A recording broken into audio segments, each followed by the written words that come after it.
I hope things are going well for you. Thank you so much for the like. I really appreciate it. And we are live on YouTube, on Facebook, on Twitch, on Twitter. Good morning, everyone. I'm excited to have you here for session number 168 of the Morning Journal. And in case you didn't know, we do this every Monday through Friday at 6 a.m. Eastern Time. So if this feels like it might be sort of like your vibe, maybe this won't be the last time we get to see you.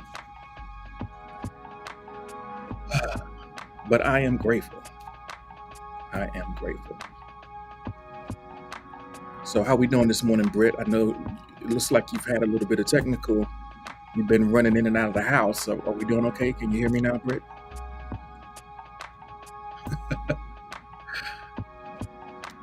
All right.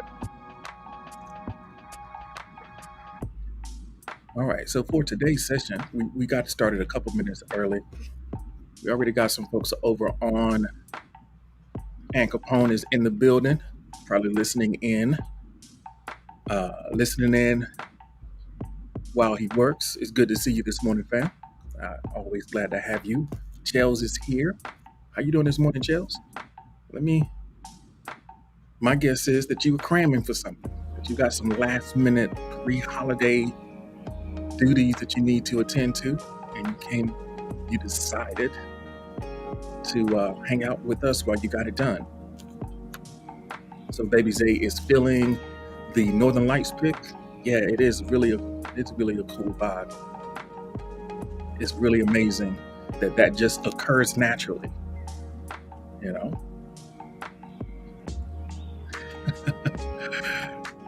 So Chelsea's parents are flying in at 5:40 a.m. So I'm not wrong. Okay. You got to get ready for the folks. Got to clean up the house so they won't be talking. You don't want to hear they mess. Like, Chelsea, what's all this stuff here? You living like this now? Is this how we taught you?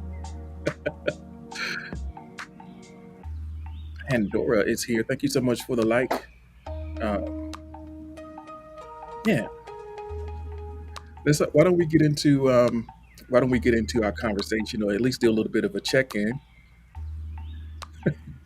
He's like, you got to go get the folks. It's like, yeah, let me get up and do some last-minute cleaning. It's like I just found out they were coming. You just found out they were coming, right? That's why you didn't already have it cleaned up and ready to go. Let's just go with that. Say I was today years old when I found out my folks were going to come in for the holiday. So let me start cleaning. So Pandora is checking in, letting us know, or wanting to know how we're doing. Let's all share how we're doing. If you want to put it on a scale of 1 to 10 and let us know how you're feeling right now. I'll open the request box for you just in case you want to answer at a little bit more length. And if you want to answer at length, pause. Let me open up the request box for you in case you got a lot on your mind that you want to share. So right now I am rested. We have 7 or 8 out of 10. I went to bed extra early. And I woke up extra early to give myself. It's nice when you can take your time and ease into your situation. You don't have to rush. Ain't that right, Chels? Ain't it nice when you get to ease in? Aunt Capone is checking in at an 8 out of 10. That's good. Glad to see that you're doing okay. Actually, a little bit better than okay. That's a good solid place to be this morning. Beck's probably popping over to do a fit check real quick. See what I'm working with over here. I brought a limited number of button-ups. So the thing about it, the button-ups make it easier for me to clip on my mic. So I got one on today, and it's doing a whole lot.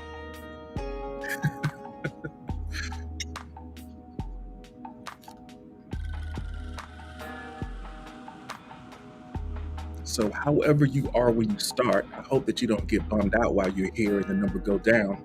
If anything, I would love it if the number went up as a result of the experience that we get to have together. So at least that's what we can shoot for. No guarantees. Basement is here, Basement 14. Thank you for joining us this morning. Let us know how you're feeling.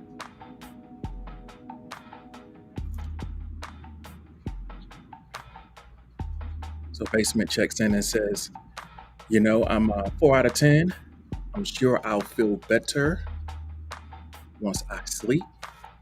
So we caught Basement on the tail end of what might have been a long day, and you're feeling like I can get a little sleep in my life. I might feel a little bit better. Am I right? A lot of times, I got a feeling the Basement might drift off on us during the live session, and that's totally okay. You could do that. So someone has given us kind of a list. We got 1 out of 10 joyless, negative 8 out of 10 depression, 1 out of 10 feeling purpose, 1 out of 10 reasons not to be numb, 9 out of 10 emotional overload, and 0 out of 10 drowsy. One of my lights went out. I gotta fix that. It got dark in here. Didn't it? Cyber Shots is in the building. Angela, thank you so much for joining us this morning. We have someone that's not feeling great, not feeling any joy, not feeling any purpose, feels kind of numb and overloaded. But you're here, and that's a start, right? Hopefully you can leave with something in your experience that makes it more bearable for you.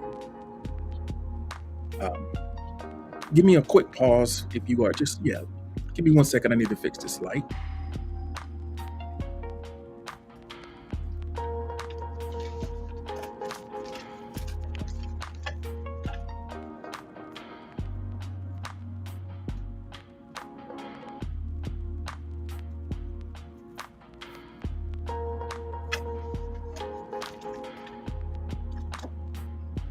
Okay.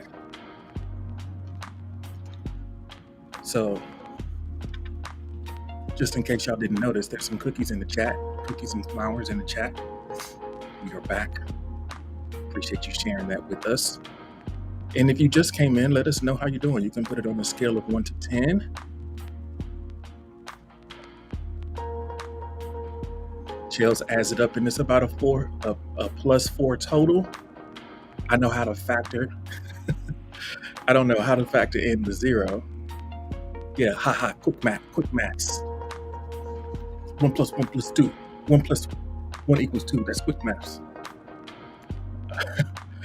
Angela is coming in at a 10 out of 10. So hopefully for those who are feeling great or who are kind of checking in on the higher end of the scale, maybe we can go ahead and share some of that positivity. Maybe you can rub off on some of us who could use a little bit of a boost. Chell says, I'm at about a 6.5, maybe 7 out of 10. 6.5, maybe a 7 once you get the place cleaned up. We believe in you, Chels. I'm expecting that you will be going AFK to take care of some of those last minute things. Nothing like parents showing up to heap stress and judgment into your life. Oh, got to put on the old song and dance. So right now, someone anonymously shares, I am confused about my love life. 10 out of 10. Confused about your love life. Somebody's out here running game.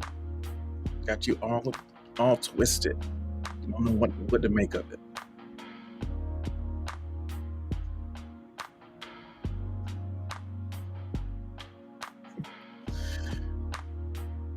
Chell says, oh yes, cleaning every corner, hoping not to be judged about my 20s life. Yeah. I mean, love lives can be confusing anyway. So Abby is here. And Andy the Bad Boy is here. Welcome in. Thank you so much for joining us. we're kind of sorting out how we're all doing right now. And, we got a little bit of confusion about love, a little bit of sort of depression or aimlessness or purposelessness, anticipation. But we also got some folks who are feeling well. So hopefully together we can help each other and be better together. Chell says, I just got the dating apps and I don't even want to meet anyone. So it's like I got them because I feel like I needed them, but I don't want to. I ain't really, for real, I'm not ready to put myself out there. I just got them and I got to swiping. We're going to see what's going to happen.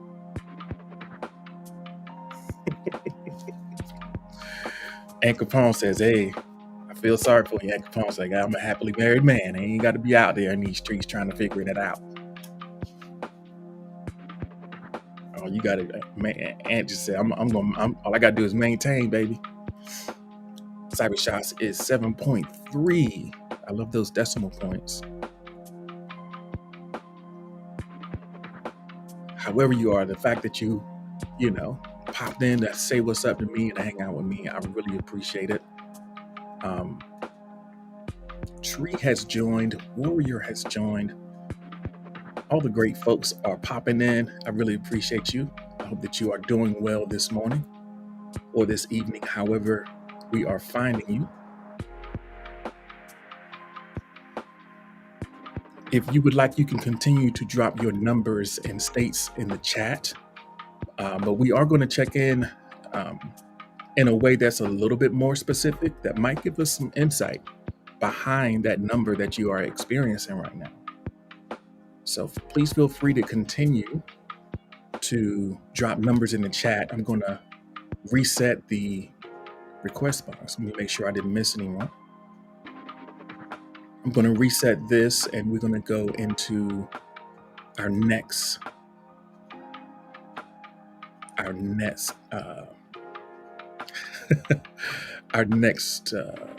prompt. And Tree's feeling embarrassed. Why are we embarrassed, Tree? Why are we embarrassed? If you're experiencing embarrassment, that might be a sign that you're putting yourself out there, that you're being bold. Kayari, welcome in. It's good to see you. I hope I got your name right. Glad to have you here this morning. We've been checking in with numbers saying how we're feeling. Now we're going to go into a conversation about just looking at the last 24 hours. Maybe since the last time we spoke, if you were here yesterday, what would you say the highlight of that 24? And just as I mentioned the 24, Noble Ancient pops into the room. We know that he is a master of existing in that 24. So let's take a look at the last day. What would you say the last 24 hours? What's been the highlight? And what do you think made that experience stand out? So Angela says, a guy I'm talking to. Hey, Angela, say more. Pop it in the request box. We nosy. We want to know.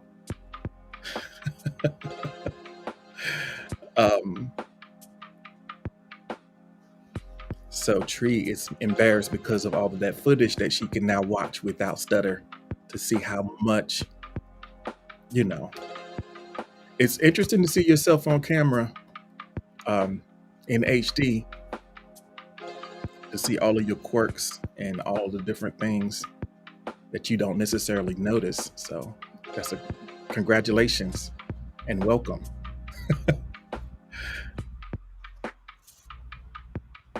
All right.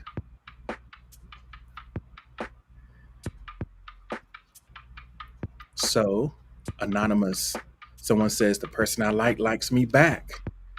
Hey, now. Everybody put hearts in the chat for that. Ain't nothing like being liked back. Man, that mutual situation is, that's a rare treat to be in have a mutual experience together. That's beautiful. So whoever anonymously shared that, I love that for you. That's beautiful. So Ann Capone chimes in with the highlight of the last 24 hours. Um, Ann Capone says, I took a drug test for another job. That's the highlight. I guess the low light is when they come back dirty.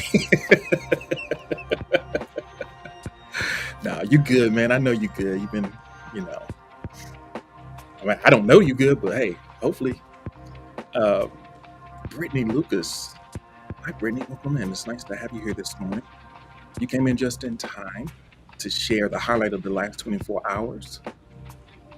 We got folks that are preparing for new possibilities in career and love so far. So let's see what else we have. So let's say a little bit more about Angela. Love is in the air today, it seems. But Angela says that he's just a crush I had for a while, and he started talking to me more. He even got them numbers. So you got them digits, got that math. That's an escalation right there. And go you. Congratulations to you for, I'm assuming that you asked for the number, or you know, hey, can I, or what? Like you said, you got their number, so it seems like you stepped up. You know, sounds like it. I don't know. He just said, hey, here's my number. You're like, alrighty then. Yeah, he's trying to holler that. If he just said, yo, you know, yeah, he's trying to holler or something. I don't know what he's got afoot.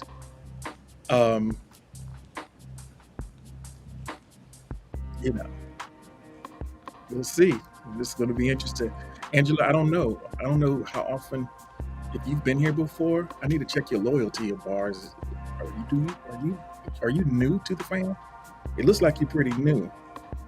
But now you got a whole room full of people who are invested in this situation. So you got to make it a point to come back and keep us posted, because we need to know. All right. Yeah, you got to come to the loyalty program. You know, you get points. You might mess around and get perked up. If you get enough loyalty bars, you might get perked up in here and join the gang. We ain't got too much gang in here right now, but the purple gang does run deep. So keep coming through and let us know. All right, the highlights. Let's go.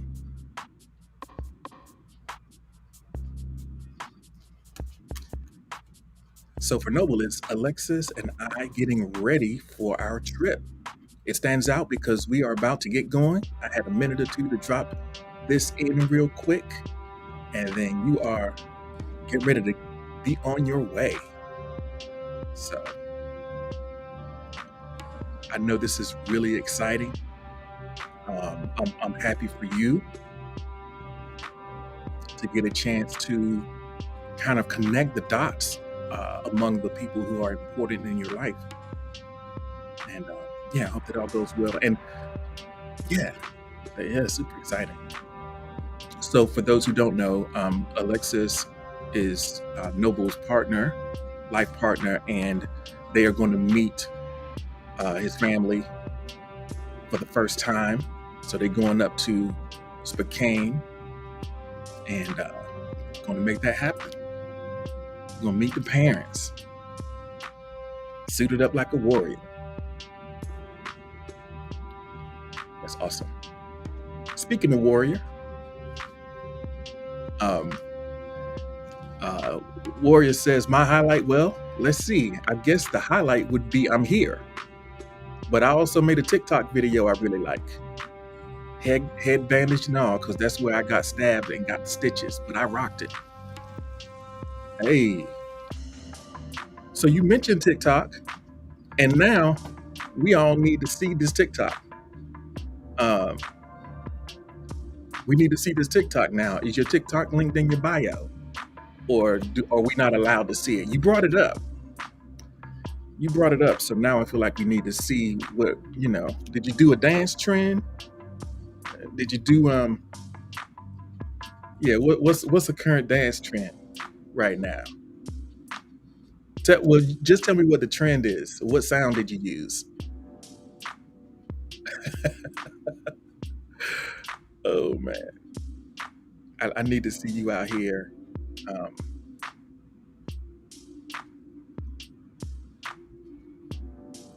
did you hit him with that selfish love? Oh, it was a British rapper. Okay.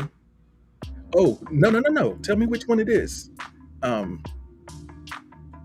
what was that joint? Hold on a second. I got to figure out what that joint is real quick. Um, um, oh man, I can't think of it now because I got this jazz playing in my ear. But okay, we're gonna figure it out. We're gonna figure it out. Juno is here. Stony Baloney. Stony Baloney. Who that is? Welcome in. How we feeling today, Juno? I know that yeah, let us know how you feeling today.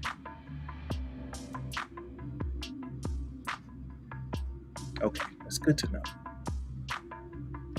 All right, so the highlight. We looking at our highlights. We're gonna get let's check in with Tree real quick. The highlight for Tree was to finally edit my videos thanks to G. I'm learning so much and having so much fun. Now gotta do the music. Yeah. So here's a good thing about the music. YouTube has, I don't know if you know how to access the YouTube audio library, because they have a lot of sound effects and royalty-free music that actually kind of bumps. I mean, you can find what you're looking for in there, and then you don't have to worry about getting copywritten. So, oh, I ain't never been a baddie. Okay, yeah, I know that one. I know that one. I know that one. So I know the moves too. You did the little guitar thing. Yeah, I know that one. All right, yeah, I gotta see that, yeah. Vintage Pony is here. I wonder if that's Old Pony, just with a new name. Christy French, welcome in. Thank you for joining us this morning. Um,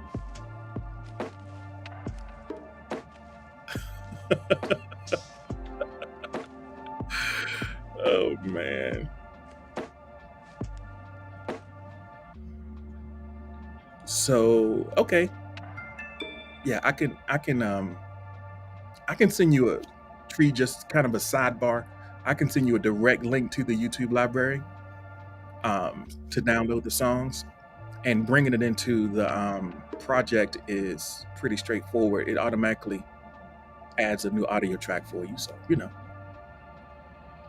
thank you so much for the like, Old Pony. We're talking about our highlights of the last 24 hours.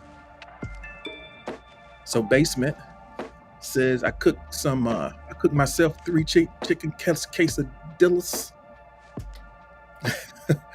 after a short arm workout. You got short arms? Are there special workouts that you do when you got short arms, or what? You got some Tyrannosaurus situation going on? You like Barney? You got the short arms? Can't do push-ups? What we got? You're like uncalled for. Well, I hope that you enjoyed the quesadillas at least. And the fact that you prepared it for yourself, that's even better. I love that. You got to take care of yourself.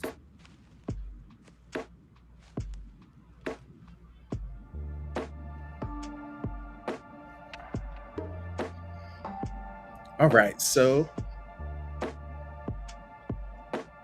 for Bex, qualifies the response with, my life is boring. My highlight was my favorite grocery store having the type of mushrooms that I like. Hey, that's good. No win is too small to acknowledge, right? It's good that you're like, oh, they got my joints, so now I can make my joints. I love that.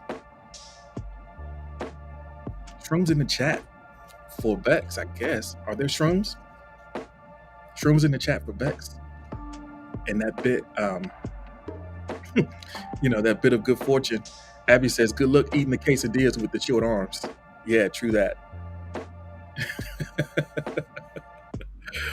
Yeah, basement is gonna have to feed on the quesadillas. You know yeah, it's gonna be a whole game. Maybe basement got someone to feed them the quesadillas. We don't know what's going on with basement's life. Basement might be getting fed.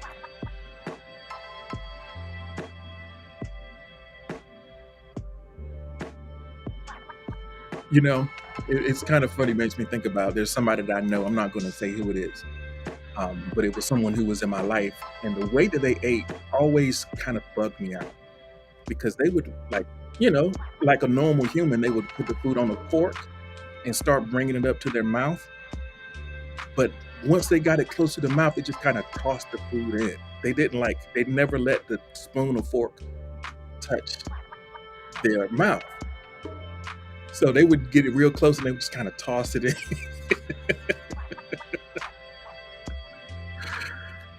Oh man, that's a dangerous game. I know, right? It's like, man, just eat regular. Yeah. Can we just be regular? Yeah, they would just shovel the food in like.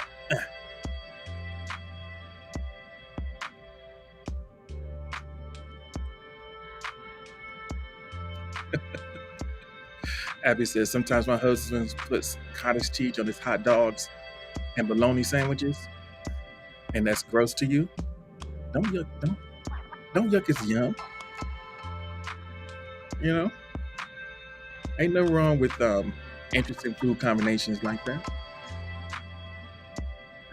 But just like, no, be regular. Can you just be regular? So Vintage Pony had the opportunity to go ahead on and rearrange that room, and now he had to fix that feng shui. How's the feng shui, Vintage Pony? How's that feng shui?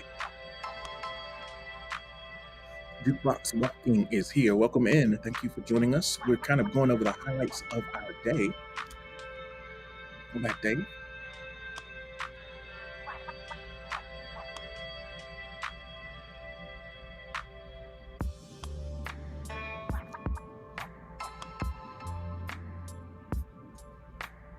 All right, so Juno's gonna share that. Well, yesterday I had labs, and then I went to some Indian place for lunch. Later that night, I threw up. It was not very fun, but you know, I'm good now. I think. LMAO. All right. Well, I mean, hopefully, maybe it was good while you were eating it. Angela is trying to stress us out, asking us if we ready for Christmas. No.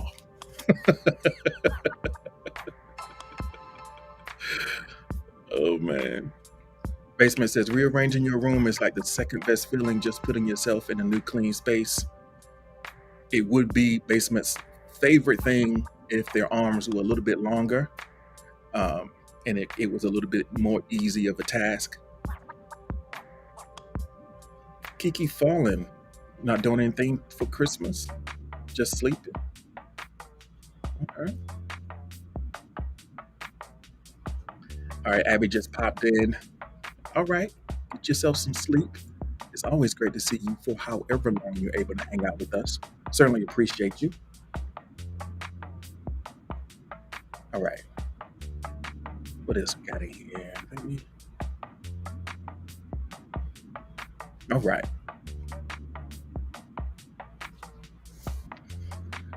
Okay.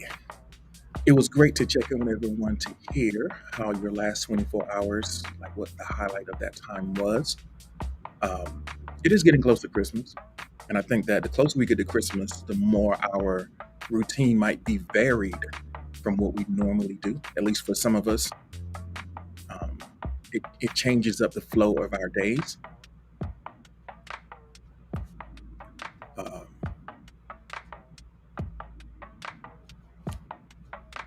so let's take a look at the next piece of the conversation. Let me pull up my notes a little bit here to kind of get a get reoriented to the conversation. I never know exactly what the energy is going to be like, so I try to be flexible in terms of the prompts that we go to. But I think that what we're going to be talking about more than anything else is time and how we are engaging with time. I tentatively titled the stream "Time is on Your Side." A lot of times we feel like we're really rushed, and I think that that experience and that feeling can be multiplied, especially when we are in um, a holiday season, or when we're doing something that's outside of the realm of our everyday routine. I feel like we can feel extra rushed. So we're going to be talking a little bit about time, the way that we experience it, the way that we occupy ourselves in it, the choices that we are making and how we invest it, and the impact that, those choices might have both on our moment to moment, everyday experience, sort of like the day tight container that is the 24 hours that we are existing in right now, the space where we are making our moves, as well as the impact that it has on the longer picture, the places that we are moving towards, the things that we want to create that require a little bit more time to sort of percolate and ferment and become what they can be.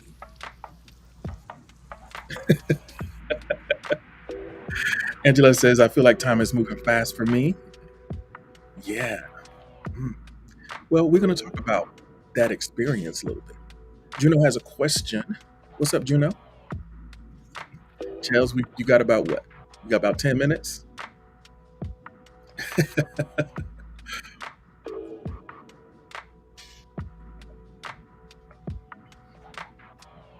All right, let me reset the request box, and we're going to get into this conversation about time. And so Juno's going to high school soon. That's what's up. That's what's up. Are you going to start in the second semester there?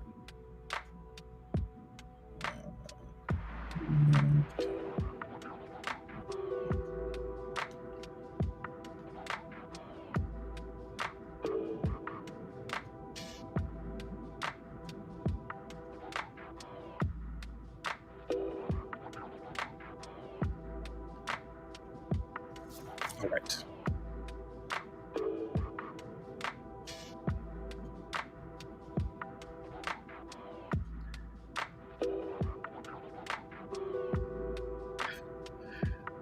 So Chels says they landed and are making their way over, so now you're panicking.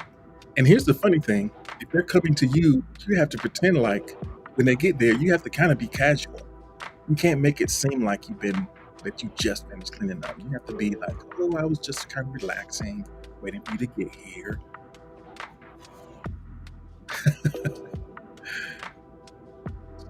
Yeah.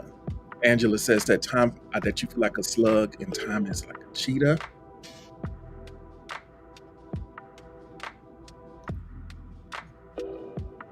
So our experience with time, a lot of it has to do with what we happen to be doing. And let's think about some of those choices that we are making. The prompt, it's like a fill in the blank prompt. And it is, I used to think blank was really important, but now it doesn't seem to matter. I used to think blank was really important. Now it doesn't seem to matter. One of the greatest time-saving inventions is to just simply not do something. You save about 100% of the time on stuff that you just choose not to do because it's no longer important. So let me open up the request box. Of course, we have some things that we do that just are kind of admitted time wasters. Like we know that it's a waste. But there were some things that we kind of spent time with and we felt like it was doing something productive and positive. Um, but now we realize, maybe they don't really matter so much. And I think we get in these patterns where even after something has outlived its usefulness to us, even when something reaches a point where it's clearly not um, creating any type of positive impact in our life, sometimes we just keep doing it out of habit. We keep doing it because we're comfortable with it. And some of those things just they take up a whole lot of our time. These kind of routine, mindless activities that we just go through the motions and do just because we've always done it. Maybe it used to really matter, but now we've grown and now we see things differently, but we haven't modified our behavior. We haven't changed the way that we are operating based on this new understanding that we have. We still just kind of stuck. So if there's something like that for you, let me know about it. I'd like to know what falls in that category for you. I love that Angela says, Juno, not to scare you, but let me scare you real quick. Rachel is here, folks. Welcome in, Rachel. Thank you so much for joining us. I really, really appreciate you. So, what's something that you used to think was important, but really doesn't seem to matter? And for basement, it is popularity. Popularity. So, basement, were you out there trying to be in popularity in which context? What does that mean to you? What does popularity mean to you? And Capone says, money. Money is a tool. It's really important when you don't have enough. But once you have enough, then it becomes a problem, right? Beyond that, it can be kind of weird. So it's a very complicated thing to work out your relationship with. So I appreciate Aunt Capone's insight that more money, more problems.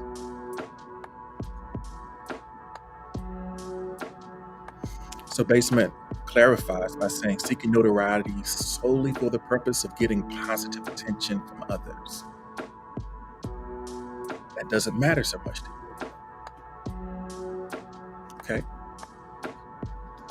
I'm wondering, what do you think was there some sort of inciting incident or some sort of experience in your life that led you to this higher state of understanding? And do you still find yourself caught in some of those patterns of behavior? Do you ever fall back into that? Ooh, I'm out here. I'm out here acting up. I'm out here being funny, trying to put on the song and dance. Dr. Fredge, welcome in. Nice to have you here this morning. I'm glad that you are enjoying the vibes. Nice to have you here. We're talking about what used to matter. And there's a pattern here. What others thought of me used to matter. It used to be really important. It used to be really important. Now, not so much. Not so much. Along those same lines, Angela says, always being liked, it used to matter.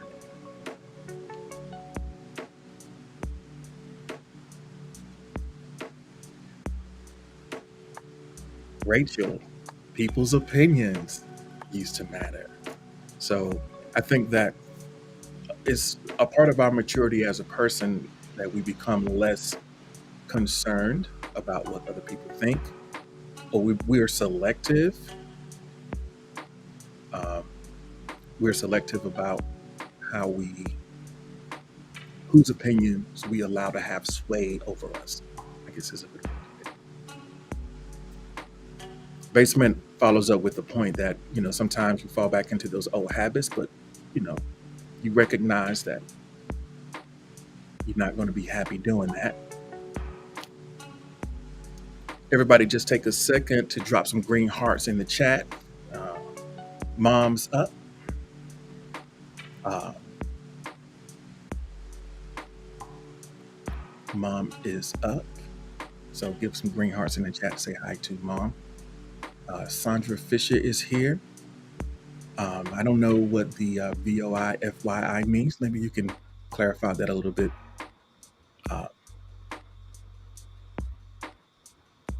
Love to see those green hearts in the chat.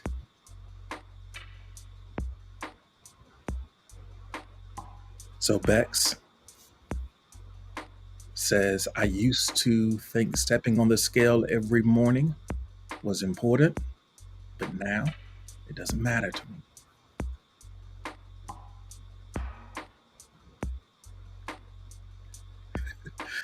Dr. French is like, how do I get these green hearts? Let me know, Dr. French. Are you on a mobile device or are you on a desktop? Mom Rachel says, good morning. You're on a MacBook. Okay, so sometimes the emoji, when you're working with the desktop version, you don't get necessarily all of the features that the mobile app provides. So if you have a newer MacBook, like in my case, my emojis are on my touch bar. So yeah.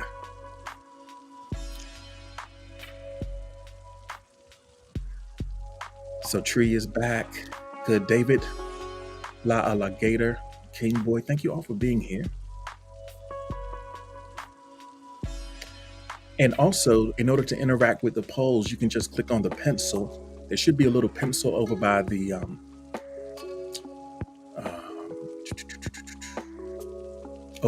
mailbox, and you can put your answers in there. All right.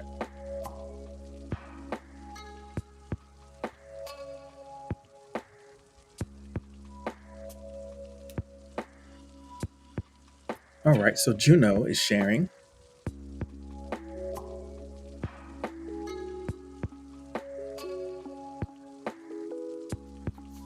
Juno says, I used to think having a relationship with my sister was really important, but now it doesn't seem to matter as much. It was difficult, especially after my dog Lucy died, but I learned that I don't need her. Well, it sounds like there's a difficult sibling dynamic going on.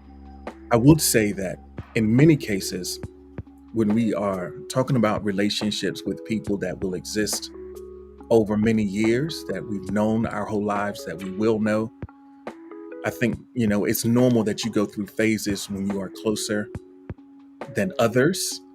And if there is an age gap, you are going through different things at different times. So there may be experiences of estrangement that you have to endure. But also there will come times when, especially as you get older, as you grow up, that bond may return. So you say your sister, you don't need your sister, but when she needs you, you'll be there. Okay. I think I understand. Chell says, I entirely felt that. I'm close with my sis, but I've gotten to having her as an added relationship rather than a source of happiness. You're less dependent on that relationship. Yeah, and I think that's sort of a natural progression as you both move forward in your life and develop different interests. It doesn't have to mean that you love each other any less. It's just the nature of the relationship changes. And I think that's normal.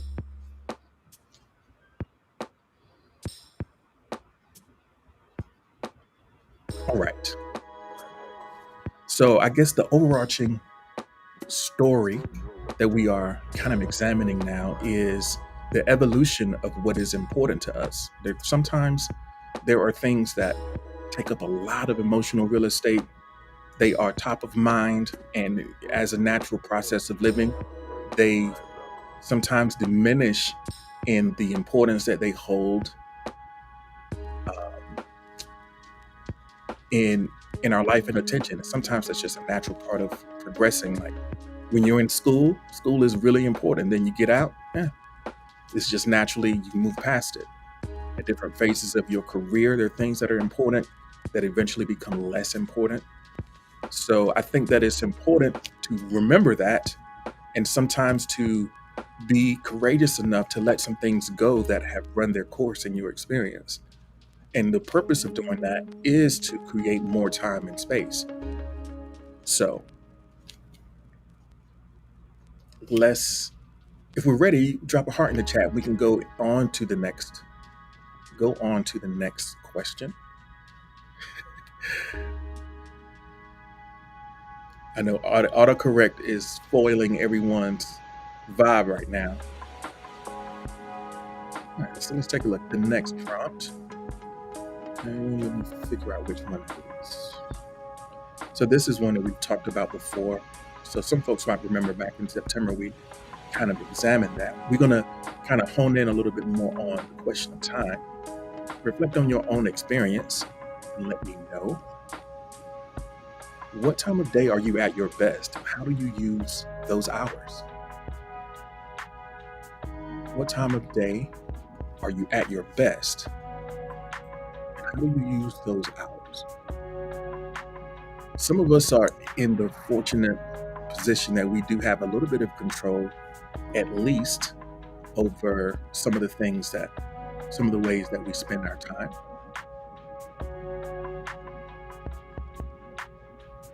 We are able to apply quality time, the time when we are the most alert, the time when we are most engaged, the time when we have the most energy.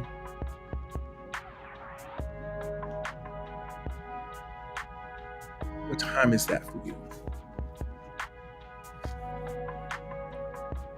And I guess, how are you making use of that?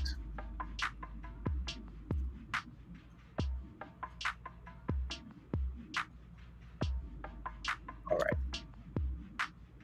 Let's see here. So for Angela, it is in the morning, and I spread my good morning, beautiful messages to the people. So you like to wake up early in the morning and you spend that time connecting with people.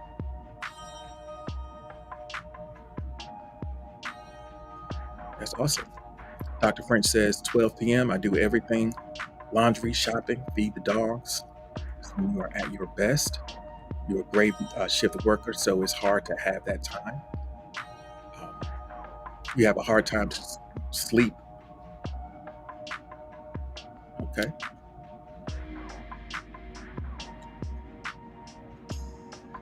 So Juno says the time that you're at your best is now, and you're spending it with your spoon friends. So again, looking or seeking connection is the way that you are investing in your peak hours. I mean, I think that the difference in the quality of your experience when you are sort of at your best versus when you're tired, and it's huge, especially when you're talking about doing anything that's productive or creative. It can take twice as long to do something when you're doing it outside of that zone. So the degree to which you can leverage the boost that you get from working in, when you're at your best, it makes a huge difference. So Juno's asked some questions. When are you going to do GC Live? I'm not sure exactly what that means. Say more about that. What do we even mean by that? I would say for me, my peak hours are probably between 3 in the morning and 8 or 9 in the morning.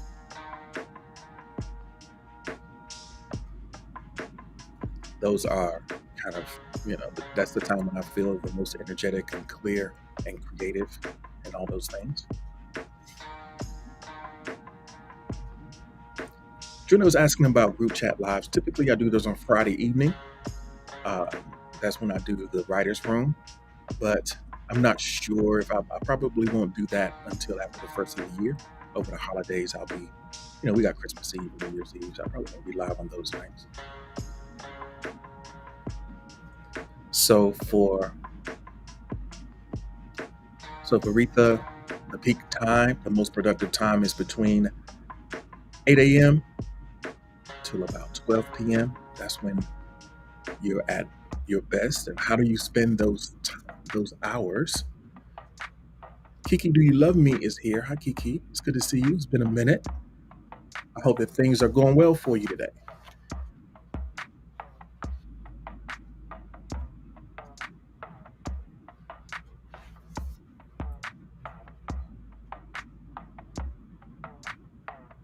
Beck says, I am naturally a night owl. Usually I spend it writing, working out, having deep conversation, and ignoring phone calls. Ignoring phone calls. I hear you. Angela wasn't paying attention. I already said when I was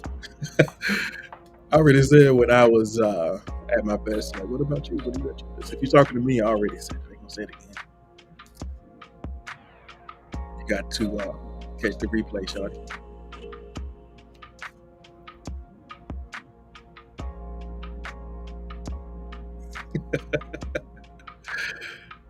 Oh man. So Rachel says that usually is between 2 a.m. and 4 p.m. That's a long peak time. You could get a lot done. That's a lot of time right there.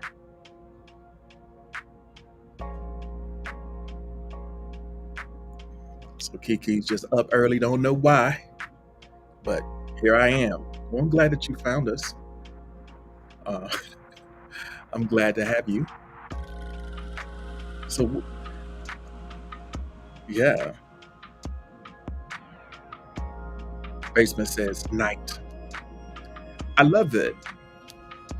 Rachel, my mom says hi.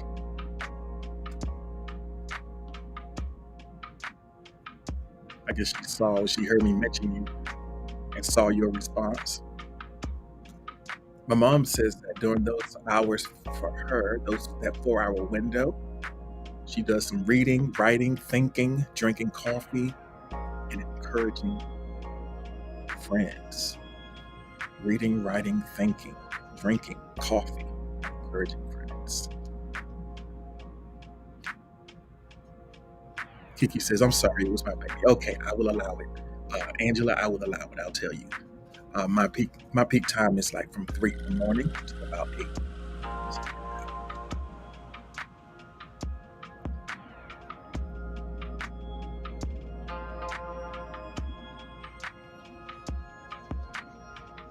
So for Tree,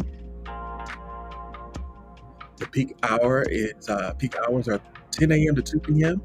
I've said good morning to everyone, walk my dog, have breakfast. At 10 a.m. I can have my coffee and start working on editing or school when it's in session until about 2 p.m.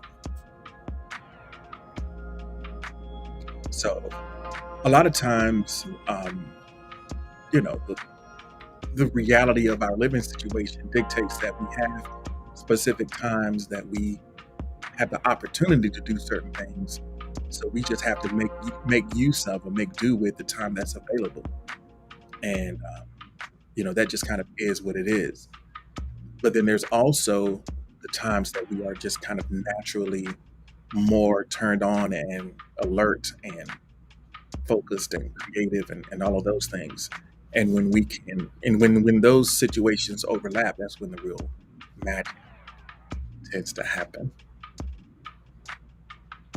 Welcome back, Kiki.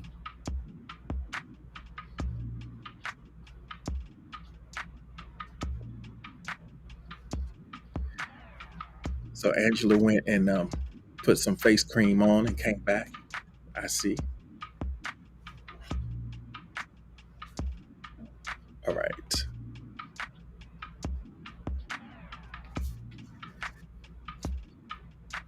So I think that sometimes the feeling that time is slipping away or that it's moving too fast for us is a lot of it has to do with the way that we are spending the best hours that are available.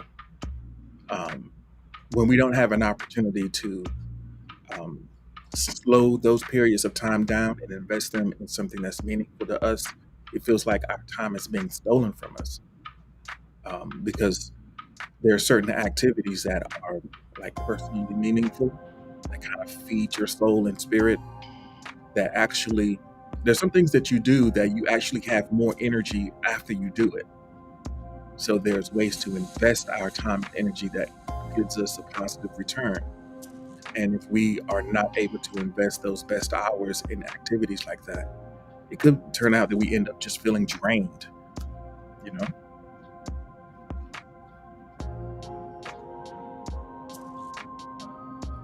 So Kiki says, around 2 a.m. or even in the morning, I like to meditate or read the Bible, listen to meditation, relax.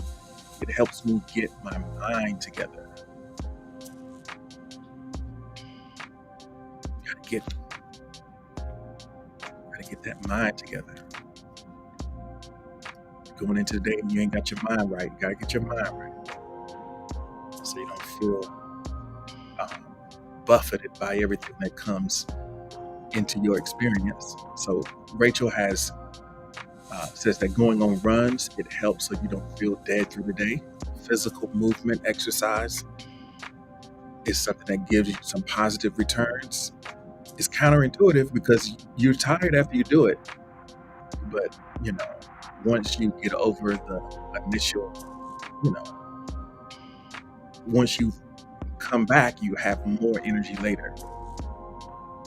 I think that there is this thing called, you're afraid of feeling tired, so we don't necessarily put in those that upfront effort to get the return on the back end.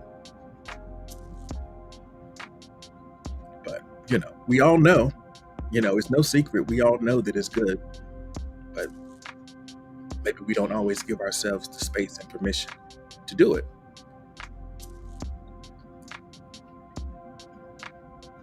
All right. If we are ready, let's. Are we ready to go to the next prompt? Let me know. Drop a heart in the chat. Oh, we got another person with a face mask on. We're twinning with the spa day. Who knew that Wednesday was spa day?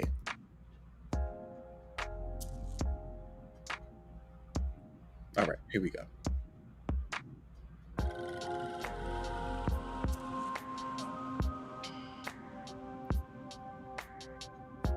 So we recognize that there are parts of the day that we might have a little bit more energy, a little bit more focus, where we feel a little bit more capable. So let's imagine a scenario where you had some of that time, a period during that time that was not being infringed upon by anyone else. The reality is, a lot of times our days are filled with things that we feel obliged to do that are not necessarily high leverage activity. Like, you just got to do the administrative things of life, running errands, answering emails, like all of the stuff that you have to do that might not be that fun. What would you do if you had some of that time back and you had the energy? You weren't tired, you weren't overwhelmed, you were fed, you were rested. What was something that you would do with that extra time?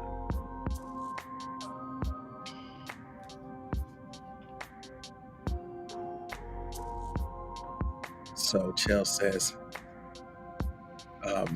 I would read. Reading is really high leverage. I think that that's something that we often neglect, is just reading. And it's kind of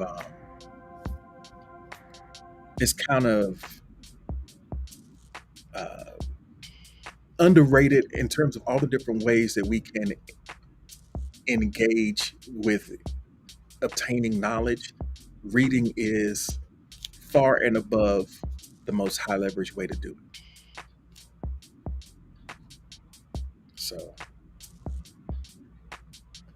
Angela says, even though I'm fully rested and highly energetic, I would still get an extra hour of sleep. Even stipulating that I don't need the rest, I would still get the rest. Basement says I would learn how to do incredibly difficult math.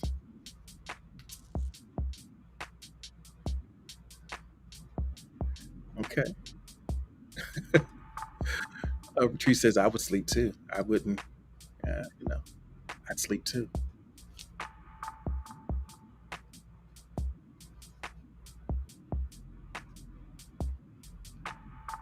Did Tree slip out and change clothes on me? I think Tree changed clothes on me.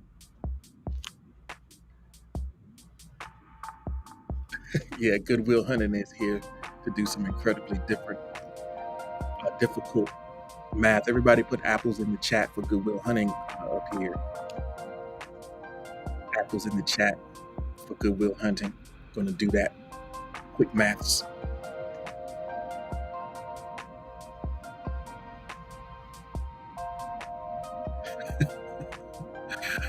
Oh man, not hot. Okay. I like how nobody used the request box for this. Well, here we go. Somebody's answering that link. Gina says, with that extra hour of peak time, I would take a walk with my dog. I think a great thing to do, to think about, we feel time starved, and at the same time, we waste a whole bunch of time if we're keeping it real. A lot of us do. So thinking about it that way, um, a great use of that extra hour, it could be in whatever you feel like you are happen to be lacking, or whatever area you feel sort of under invested in. It might be worth thinking about that. So I think for me, that extra hour will probably be invested in relationships. Tree, thank you so much for the spoon. Appreciate it. Hey, thank you so much for the likes. Love that. Juno says, I'll be right back. Okay, Juno.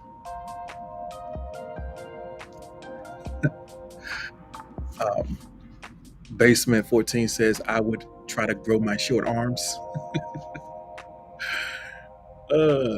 She gotta grow them short arms. You're gonna hang on some go somewhere and hang on some monkey bars there, Basement.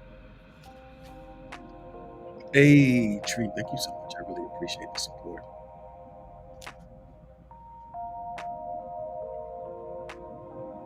So, Aunt Capone would be spending that time being more involved in children's lives. I love that. Tree's in here going off with the spoons. Thank you so much, Tree. I really appreciate it. I love it. I love it. Oh, wow. I love the snow floating up too. It's awesome. Yeah, relationships.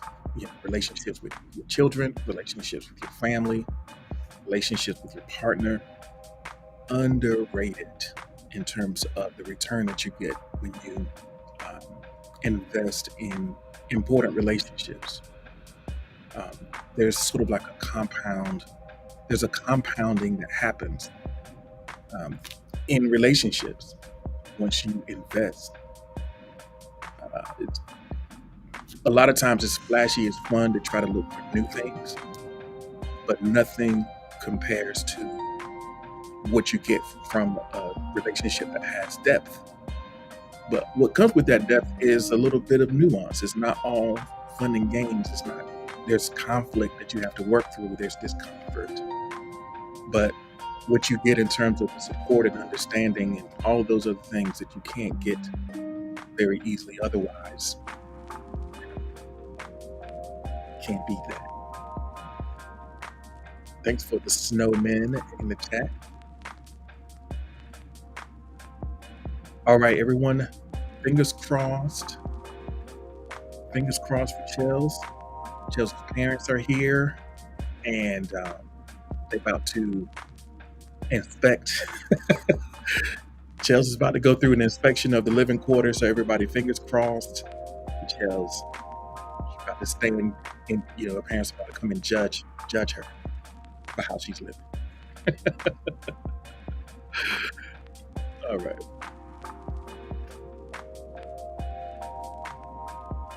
Okay. Thank you. Thanks everyone for all your love and support. Um, Rachel's got to go. See you next time, Rachel. Enjoy the rest of your day. Have a good day at the shop, wherever that is. We don't need to know all your business. Tree wanted to know where you were at, but have a good day at the store. Kind of Whalen, welcome in. Thanks for joining us this morning. Uh, yeah. All right. Are we ready? We can get ready to go to our next prompt. Well, before we do that, I guess thinking about, is there a way? I don't know, you may not have the answer right now, but is there a way that you could get an extra hour? Is there something that you could do to get that extra hour? Beck says, I want to say I would be productive, but in honesty, I just be sleeping. Well, it could be that's what you're lacking most, right? Maybe that's an area of your health and wellness that you are under invested in. So allocating an extra hour.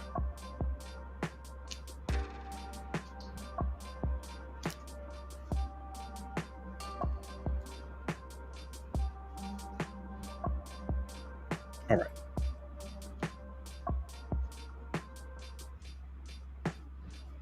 So let's go.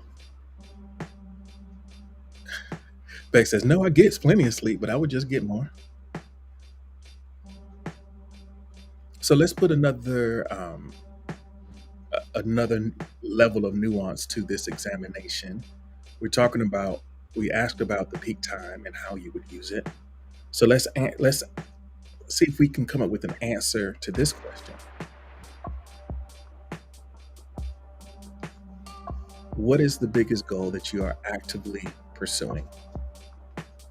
What is the biggest goal that you're actively pursuing?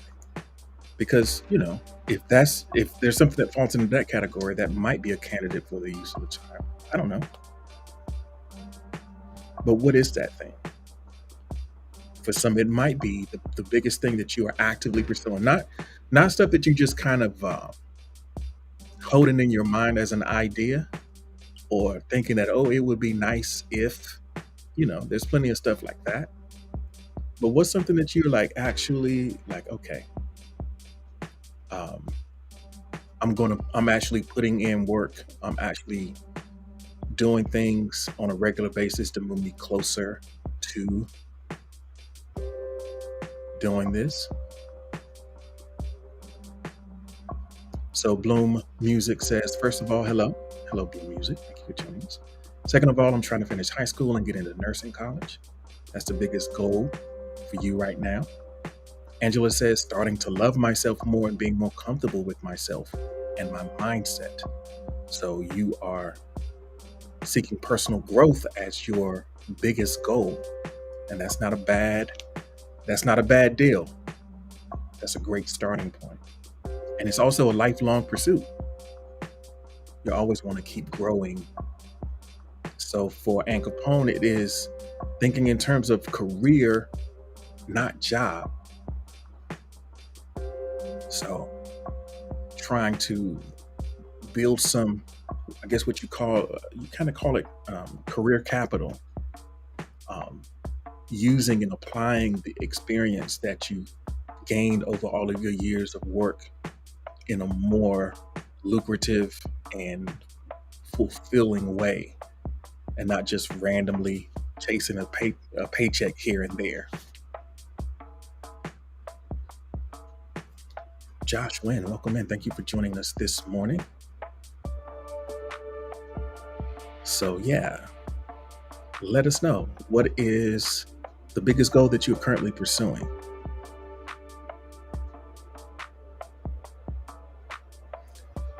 Basement says, writing and releasing my song is so close to being finished. So I'm wondering, is this your first the first song that you've released?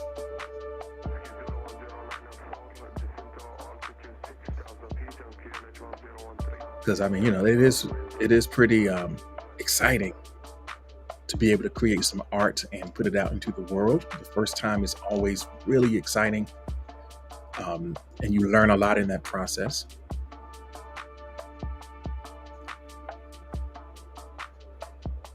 Your first solo song, I can dig it. I can dig it. Josh Wynn is throwing up the peace sign. Hope you're doing well, Josh.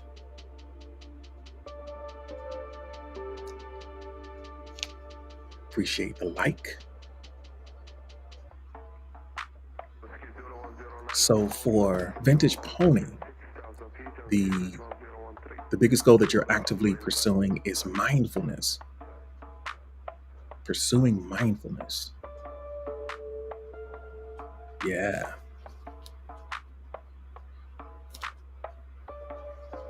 That's also a lifelong journey.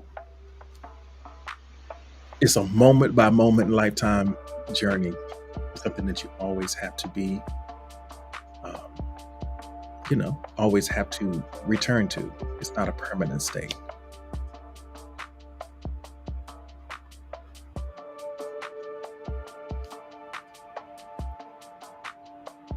Welcome back, Warrior. While you were gone, did you put your link to your TikTok in the in your profile and all? Let us know.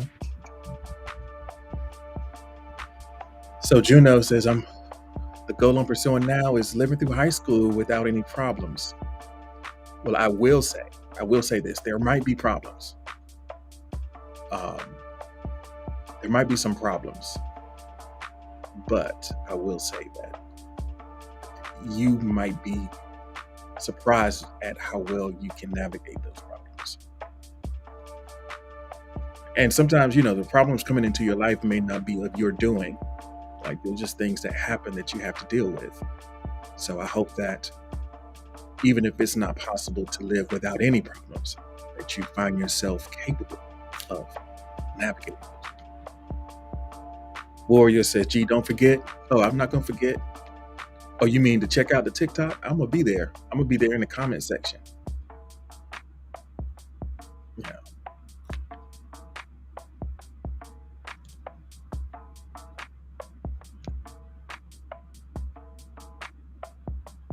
All right. So the biggest goal that you're actively pursuing, and the biggest is, everyone has their own time scale. Everyone has their own definition of what's big, and no one is holding any judgment towards the significance of what it is that you're actively pursuing. You are the only one who gets to decide what scale is right for you, because everyone's in a different place. Josh says that the biggest goal for me right now is trying to break all the bad habits I acquired just growing up and relearning new habits. So we pick up a lot of bad habits. It might be interesting and productive to pick one, and I think that sometimes it's easier to start a new habit that is consistent with the person that you are trying to become. And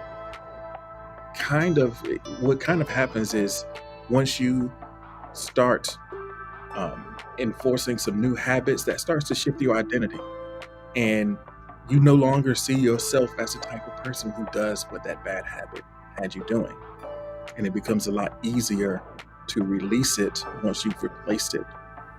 And one at a time is usually, as slow as that feels, is usually the way that you get them to stick, is by baby stepping, focusing on, installing one habit at a time, and then just kind of gradually stacking it. Because I think sometimes we can get really excited and jump in and try to change and fix everything. only to inevitably fall back into some of the patterns that got us where we didn't want to be. So habits are definitely where it's at. So we're looking in the right direction. Of the biggest one, you want to live in the moment, be present in the moment. That sounds a little bit like mindfulness. So what are some of the practices that you could install or implement in your life that can help you do that? DJ Prodigy, what it do? What's up, DJ Prodigy? Good to see you this morning. All right. So Juno says, I'm gonna head out, peeps. Go ahead and get you some breakfast, Juno. It's always nice to see you. I hope that you have a great day, the rest of your day.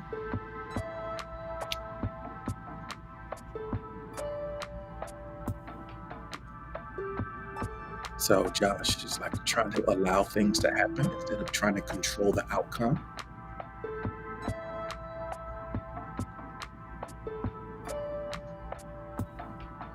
Yeah, you focus on the process, you do your part, and just watch the results without judgment, and then deciding, did this get me closer or further away, and then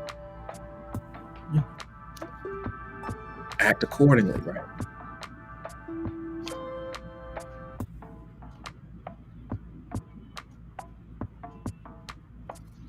So Tree says, the goal that I'm actively pursuing is to be proud of myself. That hasn't really happened yet.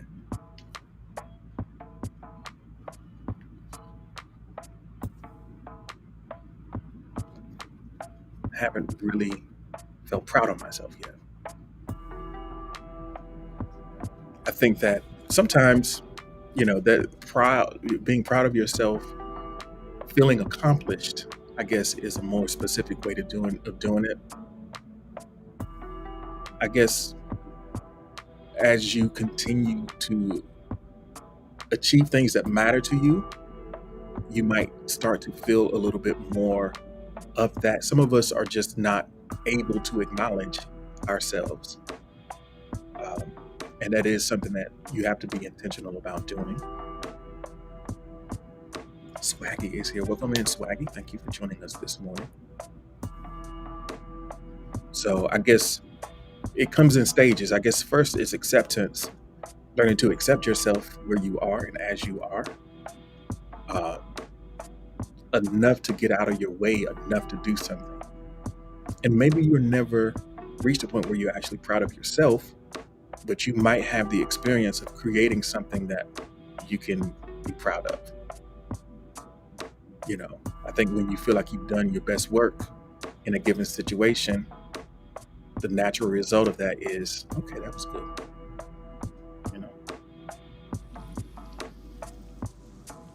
Miso is here. Welcome in, Miso. Thank you so much for joining us. We're talking about the biggest goal that we're actively pursuing. A lot of us are doing work on ourselves. We're trying to get better. We're trying to build better habits. And I think that sometimes focusing on our habits of thought are the most productive things that we can do. Rather than having an external goal of a thing that we're trying to get, or a specific thing that we're trying to accomplish, focusing on our growth, it increases our capacity and opens up new possibilities. Prodigy asked about last night. Last night was the night of DJs on Spoon. And Prodigy had a really cool set. A lot of throwbacks. Prodigy's all about those classic hip hop and R&B hits of the 90s and early 2000s. It was a really good set.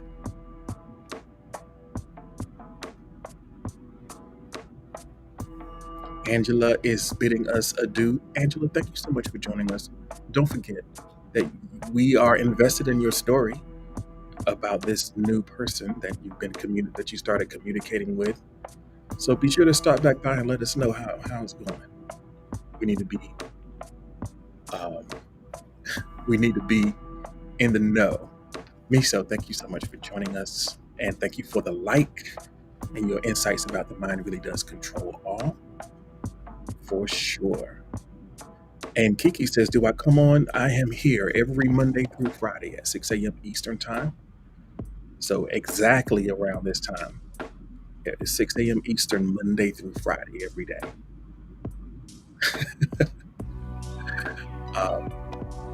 Yeah, so we do this. We have this conversation. This is session number 168. Amazing.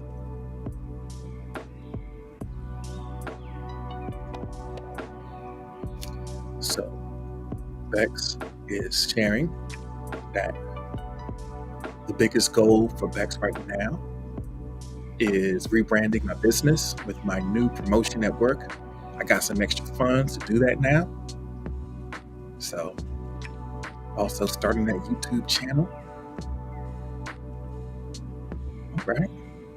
All right. It's good to have that in front of you.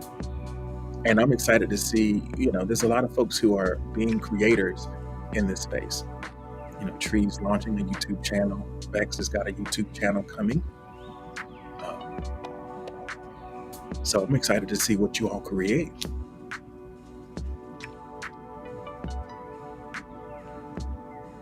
Rye has joined us. Welcome in, Rye. It's great to see you. Great to see you this morning.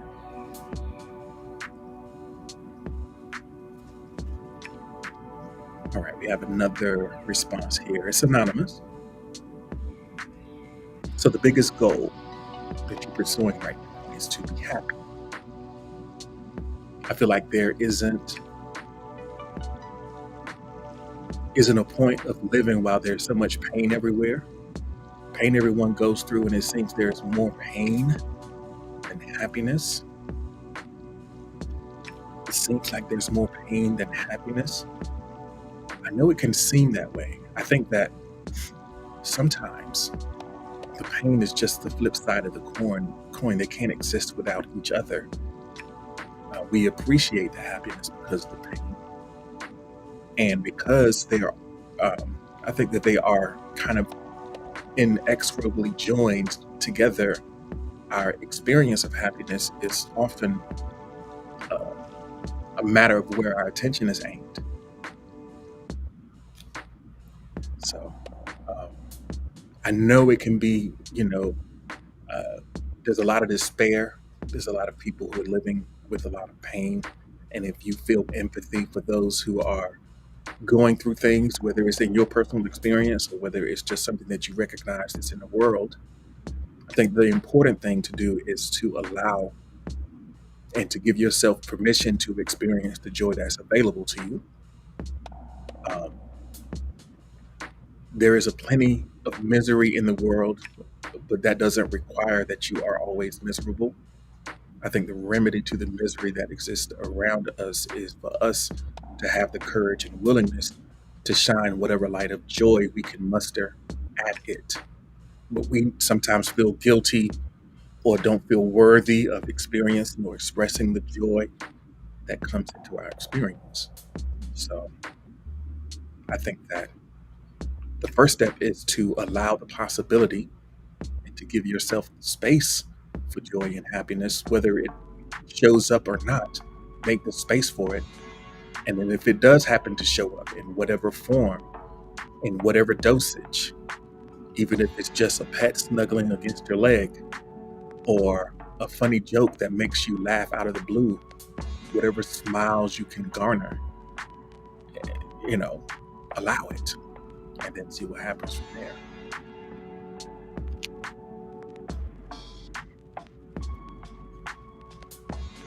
All right. Billy High Form, I'm really struggling with your name, but welcome in. Josh Wynn says you gotta vibrate at a higher frequency. Yeah.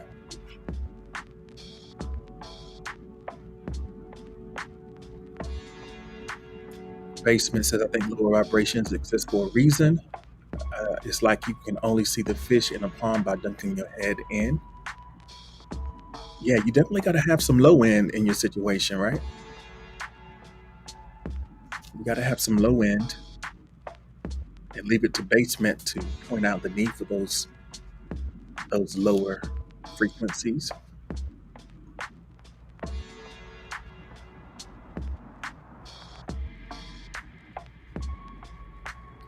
So someone anonymously shares that their the biggest goal that they're pursuing is love, even though uh, it feels inevitable.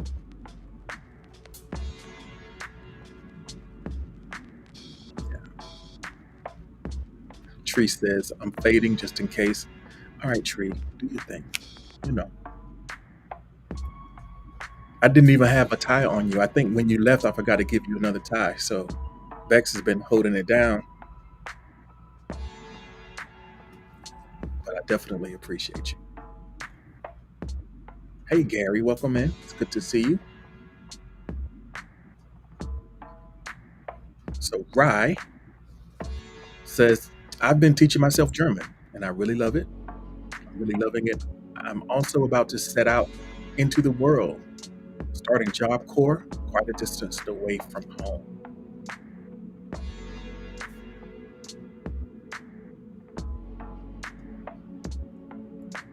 Yeah. What you know about that? What can you tell? Who can tell Rye something about Job Corps? Anybody got anything to say about Job Corps? Josh Wynn has given us the insight that if you embrace light and darkness, you'll become the master of your thoughts. Yeah. Yeah, Rye. So Bex has a little bit of experience with Job Corps. She says it's fun. All right. So whether the goal is something internal, or whether it's something that's large in terms of what other how other people see it, or it's just something that's personally significant to you, the resources that you have to invest in pursuing a goal include your time and your energy. Um, so if it matters to you, then it might be worth thinking about how you can create a little bit more space and time and energy to put towards it. So, if we're ready, I think we can go to the next prompt along this line. Uh,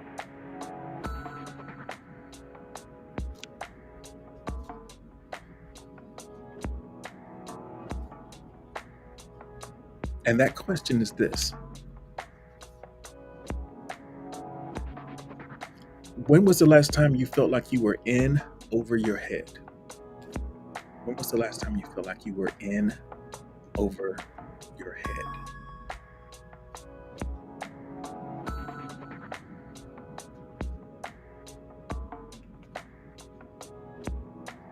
Sometimes, we can have different experiences in our life that we, feel like we might have bitten off more than we can chew. Like, this is confusing to me. This is a little frustrating. I don't know if, some doubts might pop up in your experience. So,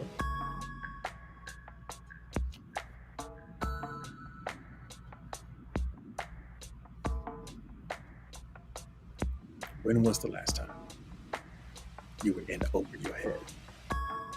And if you can't remember the last time, then it might be a sign that you are um, playing a little bit smaller than you could. Maybe you're a little too comfortable. Maybe you're not stretching enough. A sense of overwhelm can be, uh, it's not cool. We don't like feeling that way. But all of the growth comes when we do that. When we get in a little bit over our head, when we risk the possibility that it's not going to work the way that we would like. It's kind of like you're investing in failure, because anytime you do something significant, there's going to be some failures, some missteps along the way. But that's how growth happens. Just like when you work out your body, if you never kind of overload your muscles, if you never do a little bit more than feels comfortable, then you don't get to experience the growth. The same is true for other pursuits as well.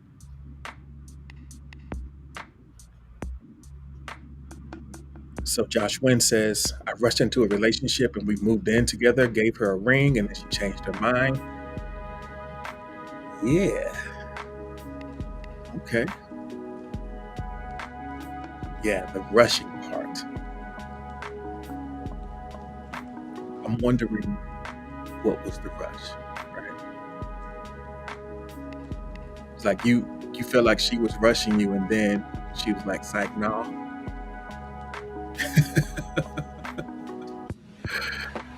Oh man, overextending your vulnerability is an understatement. Yeah, you have to be careful who you expose yourself to in that way. Welcome back, Chloe. Good to see you.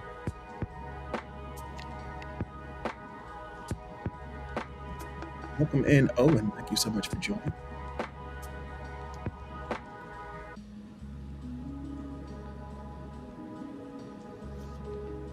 So, basement says being over your head. Funnily enough, being alone in my room for too long, I can't handle it all the time. So just too much isolation. It's like, yo, you hit you with that LL Cool J, you know, when I'm alone in my room. So overwhelmed by isolation. I think that it is important to develop a capacity for solitude, and that's different than isolation. But a lot of times, there are times where what we want to create requires us to be able to sit alone and sit still um, and just work on stuff. And, there's definitely a recommended dosage of that, but, you have to decide, make a conscious choice to go ahead and try to um, seek out connection when you need it. So Josh says, I was young and thought I had it all figured out, only to learn the hard way that I didn't really know much at all. That's kind of how it goes. So Kiki says, I was in a relationship for 4 years. It had its ups and downs. We were not on the same page. I have more in the relationship than the person did for me. I had to cut loose because, I had to learn my worth. So, yeah, another situation where it's a relationship where you just are out of sorts. It's like trying to figure out exactly what's going on, trying to understand what it is that the other person that you are connected with, what their intentions are, what their capacity to meet your needs might be, how much you are willing to invest. Yeah, that's always a tricky thing to navigate. So, Owen, hi, Owen. Thank you so much for the like. I appreciate you. We're talking about the times that we felt like we were in over our head. And I think that in relationships, we go into these situations and sometimes we kind of make permanent decisions that have a long ranging impact on our lives. Sometimes we're saved by the bell and we recognize just in time that this isn't right and we find the courage to move away. Um,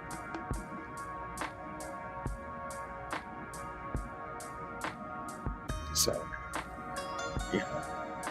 you know, the relationship thing is always really a difficult one to navigate. And sometimes the result of not feeling competent in judging other people, like you get into a relationship that doesn't work, it makes you mistrust your judgment in terms of the way that you connect with other people. And that can make you less open to the possibility. You just kind of bow out of the game altogether. It's like, this whole thing, this ain't for me, y'all. I'm just going to sit here by myself, mind my business. So Rye says, I can relate kind of. I'm almost always self-isolating because I get overwhelmed easily.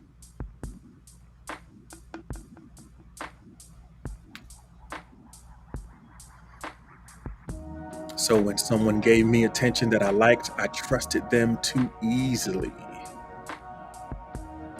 Josh points out that I've been in over my head more times than I can count with work, promising out work I didn't have time to start. So, yeah.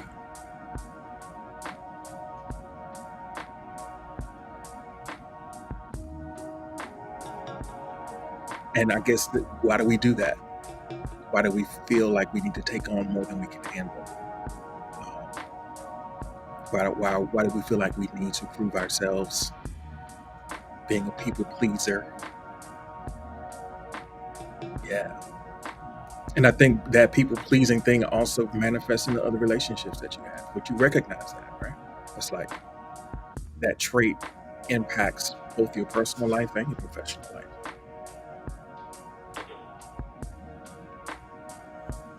And yeah, just having to remind yourself that you are enough over and over again is it's an ongoing task that not a lot of people,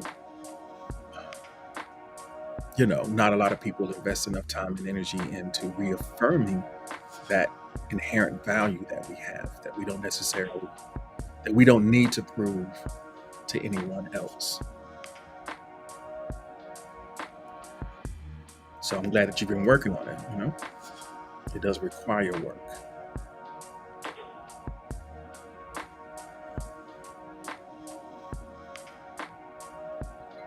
So Bex was asking for the tie back. As far as I could see, you had the tie the whole time, but I guess you didn't have your powers. All right, here we are. We're going to get ready to go to the next prompt. If y'all are ready for the next prompt, go ahead and drop me a heart in the chat and we'll get into that. Uh-oh, my light went out. It just got a little dark over on the video side.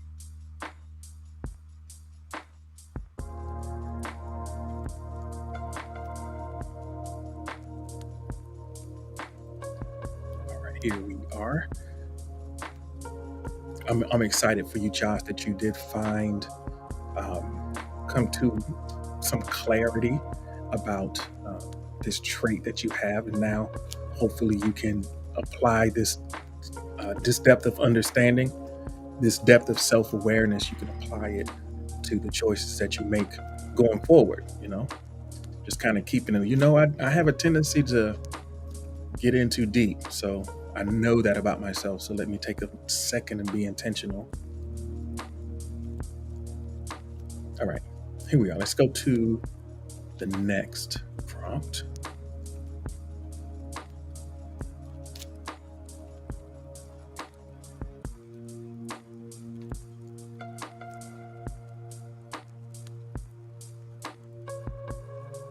All right.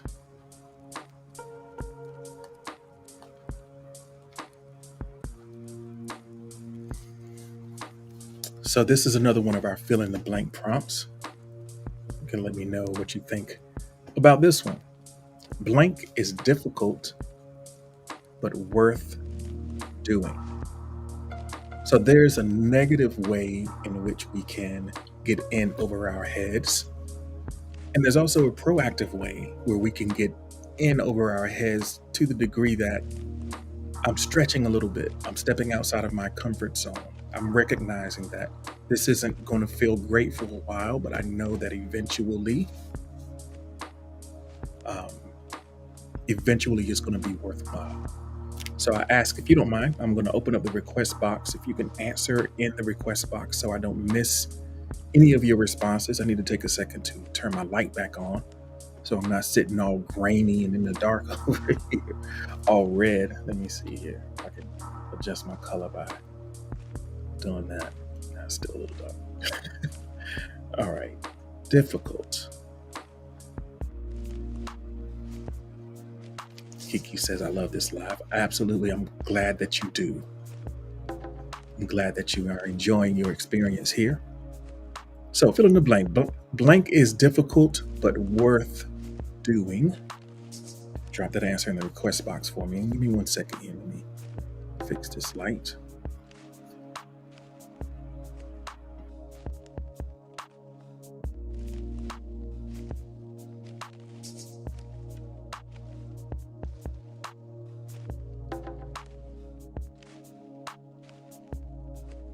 planning suits you.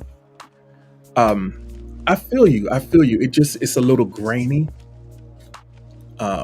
So when I get ready to edit this, I'm a little bit worried that it might be grainy on the upload. So just leave it alone, yo. This is good enough. Just leave it alone. You were too bright before. All right, I'll let it go. I'll let it go. All right. Let's see what we got here.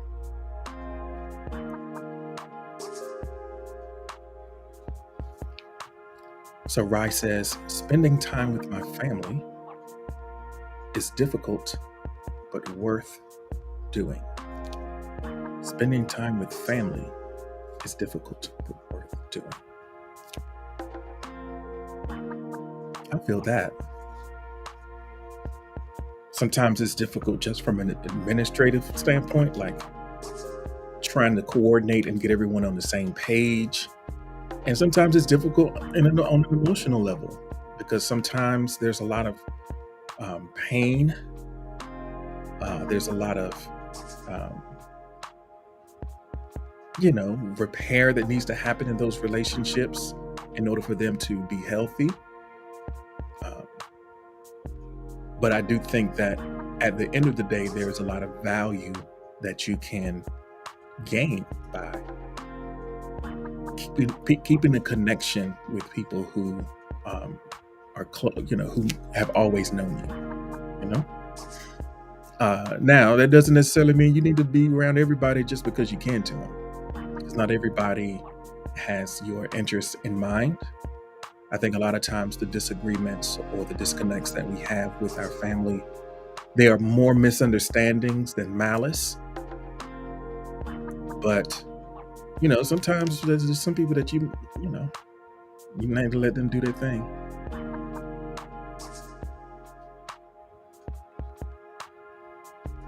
So Josh says that trials and tribulations are difficult, but worth doing. Difficult, but worth it. I think that the most value that you can get from filling these in is, and you don't have to do that here with us. This is one of the cool things. If any of these, I don't know if you're on Spoon, if you know that you can swipe the chat over, but you can swipe over and just have the background. So if any of these prompts kind of resonate deeply with you, if you want to say more about it or come back to it later, you can swipe the chat over, take a screenshot, and then really sit with this or revisit this on a regular basis and say, anytime you're facing something that is going to be challenging, you're kind of doing the calculus in your mind and say, is this worth doing? And then you can decide, yeah, it's hard. It's going to make me a little uncomfortable, but it is, in the end, at the end of the day, it's in alignment with who I'm trying to be. So it's worth it. All right. Kiki says, having faith is difficult, but worth doing. Having faith is difficult, but worth doing. Plenty of things out there to conspire against your faith, but it's definitely worth having. Or else, how are you going to even manage to move? How can you move without it? Basement says, self-discipline is difficult, but worth doing. It's hard to wrangle myself and to get myself to do the things that I myself said I wanted to do. It's crazy, right? It's like, you are the one that said that you wanted to do this. And now here you are, can't get yourself to do it. Nobody told you had to do it. You said that you wanted to do it. Still, hard to do.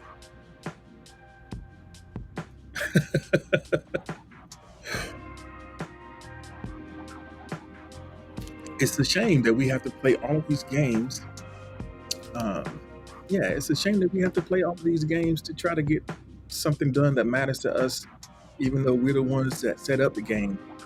But it is what it is, You have to play whatever game you need to play to manage your emotional state, to manage your motivation, um, and to just kind of show up the way that you need to show up in order to get the results that you're looking for. But hey, don't fight it. The game is real. The game is real. It's like, hey, this is what I have to do. Don't resist it. If you have to, embrace some sort of ritual in order to get yourself going, if you need to burn some sage, I don't know. If you need to have a cup of coffee or a cup of tea, you need to light a candle, walk around the table 3 times, whatever it is that you got to do to get your mind in the position to work, don't resist it. Just go ahead and do it. WTF is here. Welcome in. Dylan is here. Thanks for joining us this morning. So Bex says, leading with love is difficult, but worth doing. Leading with love is difficult, but worth doing. For sure.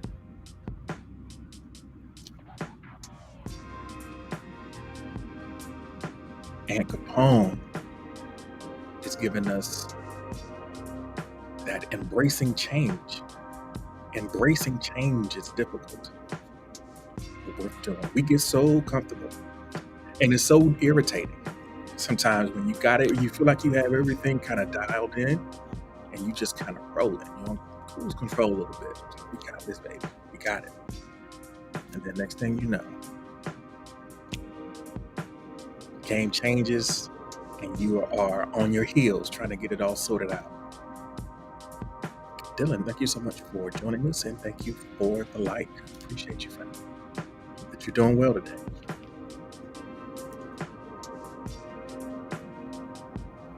Dylan says striving to be better every day is difficult but worth doing. Because some days we don't feel it. Some days we don't feel like doing nothing. And sometimes the best thing that we can do is rest. But not all the time. Sometimes, we have to be careful. Self-care is extremely important. Rest is extremely important.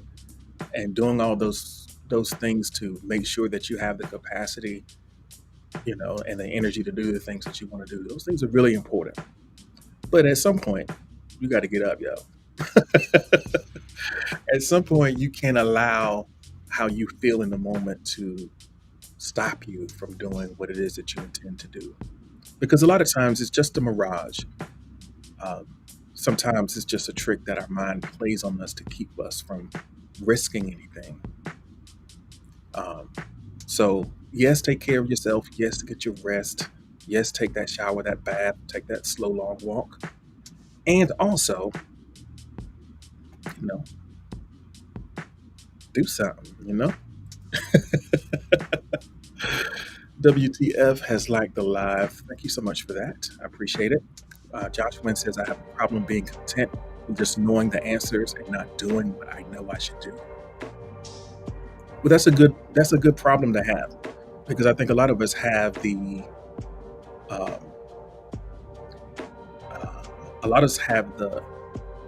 we confuse knowing something with doing something.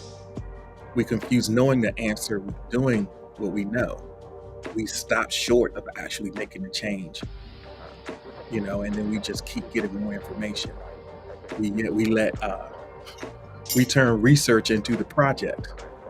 It's not useful. It's not helpful. Rosso, welcome in. It's good to see you this morning.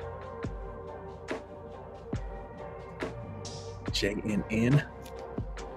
So what is difficult but worth doing? That's the question that we've been having over the course of the last couple of minutes, and we're coming down to the last 10 minutes, actually less than the last 10 minutes of the stream. I got one more prompt for you. If y'all are ready for the next one, which will be the last one for today, drop me a heart in the chat. We've been moving quickly. We've gone through a lot of them today, and I appreciate all of you for your participation. I feel like we got a lot of new faces in the room. Some folks that we've seen maybe a time or two, but a lot of new friends who are just listening in or watching for the first time. Um, we got folks over on YouTube and Facebook, and Twitch, just kind of listening in and letting us be the backdrop of them starting their day.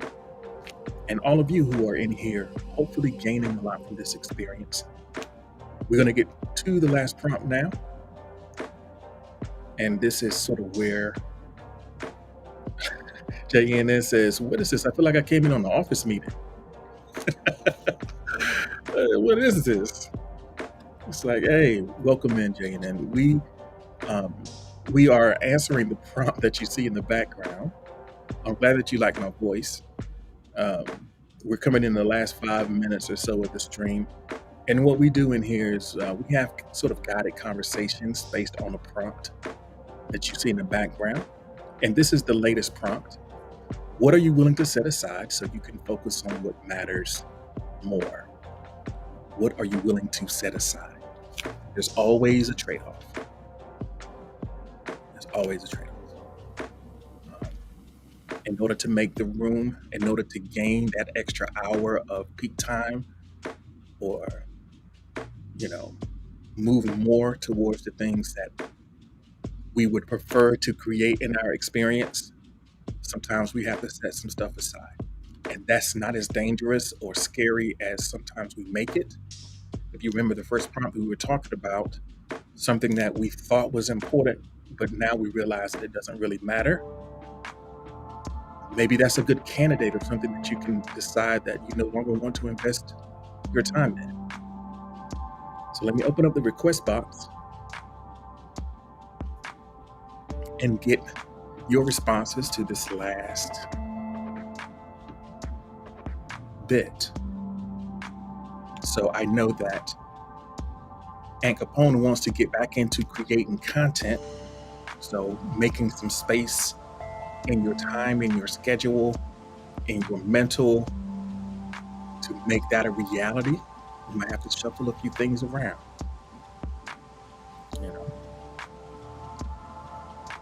Who knows?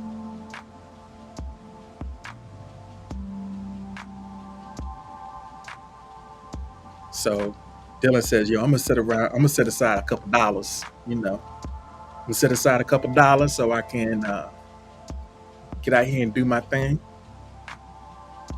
That's smart. Sometimes it does require a financial investment in order to get to the next level of what you're doing.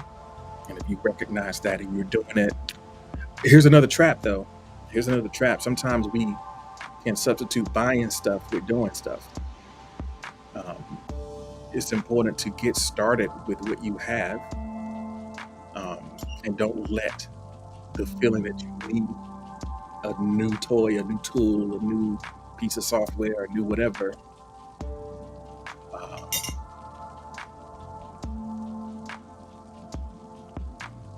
Dev says, but I meant the opposite actually. I'm trying to focus on money. So what are you willing to set aside? Got it. But the point still holds. Don't let consumption count for the work that you need to do. Because I don't know, have you ever felt like, you spend a little money and now you feel like you made progress just because you spent some money? you know?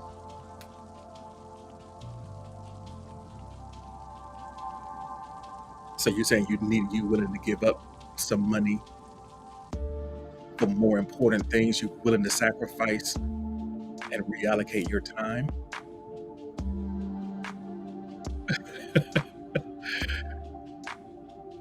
Kiki says, I'm willing to set aside my job. So you can have this. Well, give yourself a runway is all I can say. Don't be out here starving.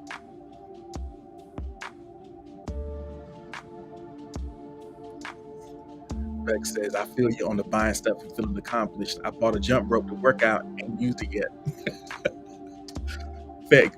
Felt good buying it too. It's like, oh, I got this jump rope. Let me step on the scale and see how much weight I lost just from buying this jump rope.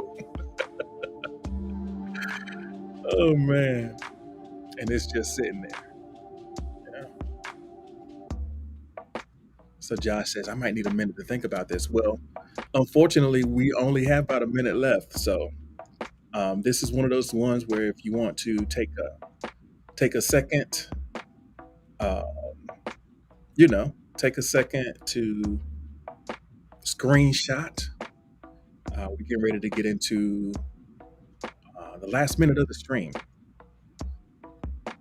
Uh, I'm trying to find my outro music real quick. Okay, here it is. Y'all know. If you've been here before, y'all know what this means.